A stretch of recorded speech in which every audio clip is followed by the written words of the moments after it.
আচ্ছা আপনি বলেন তো, মাদকের জন্য যে লোকগুলো গ্রেফতার করা হয়, 50 পিস মাদক পাইছে, ও নিজে কিন্তু এটা বানায় নাই। এই 50 পিস মাদক বিক্রি করে সে বাজার করবে হয়তো বাসায়, হ্যাঁ, কিন্তু এই মাদকের যে চালান, 60 লক্ষ নাকি মাদক সেবক আছে বাংলাদেশে। এই মাদকটা ঢোকে কোত্থেকে? 85 লক্ষ আজকে। 85 লক্ষ। তাহলে এই মাদকটা ঢোকে কোথায়? হাজার হাজার কোটি টাকার ভিতরে ইনভলভ, কিন্তু থানার পুলিশ গ্রেফতার করে কাকে?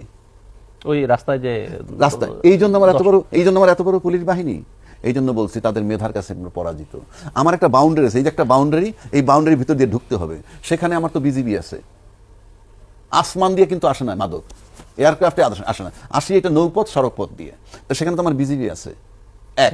দুই, আপনি যেন সিম্পল একটা জিনিস আমি বলি, ওয়াসার, আপনি বাসায় যদি কল ছাড়েন, ওয়াসার থেকে যদি পানি সাপ্লাই না হয়, তাহলে কি পানি আসবে কল খুললে? না, আসবে না তো। তো মাদকটা নিয়ে যে ধরা পড়তেছে, তার কাছে মাদকটা আসে থেকে? সেই উৎসে আমরা আদৌ গেছি? সেই উৎসই হইল, সেই উৎসের বিশাল, সেটা কি পুলিশ জানে বা বিজিবি জানে? অফকোর্স এটা বিশাল ট্রানজাকশন। তো আপনি এডিশনাল টাকা পাবেন কোথায়? আপনি এডিশনাল টাকাটা পাবেন কোথায়? টাকাটা তো এই প্রক্রিয়ায়, সেই টাকা চলে আসে এইখানে। আবার ব্যাংক তসরুপ করে রাজনীতি ইয়েরা, কারা? ওই কর্পোরেট, বড় বড় কর্পোরেটরা। সেই টাকা সে সার্ভাইভ করে কিভাবে? যাদেরকে দিলে সে সার্ভাইভ করতে পারবে, দুইটা সেক্টর, পলিটিক্যাল লোকেরা ধরবে, বা পলিটিক্যাল লোক প্ল্যান দিলে প্রশাসন ধরবে।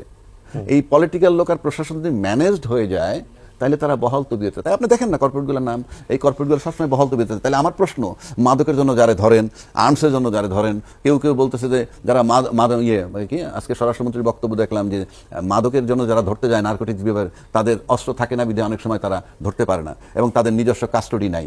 আরে না, নিজস্ব কাস্টডি নাই, নিজস্ব কাস্টডি দিতে হবে, তো অস্ত্র দিবেন কাকে? ভরবেন ওই যে 50 পিস ইয়াবাজার কাছে, তাকে।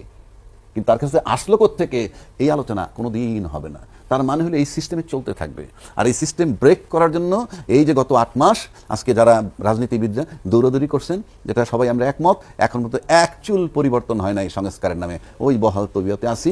এবং টার্নিং পয়েন্ট যেগুলা, এই যে গুম কমিশন বিচার যেটা বললাম, এগুলো করে নাই, করবে না।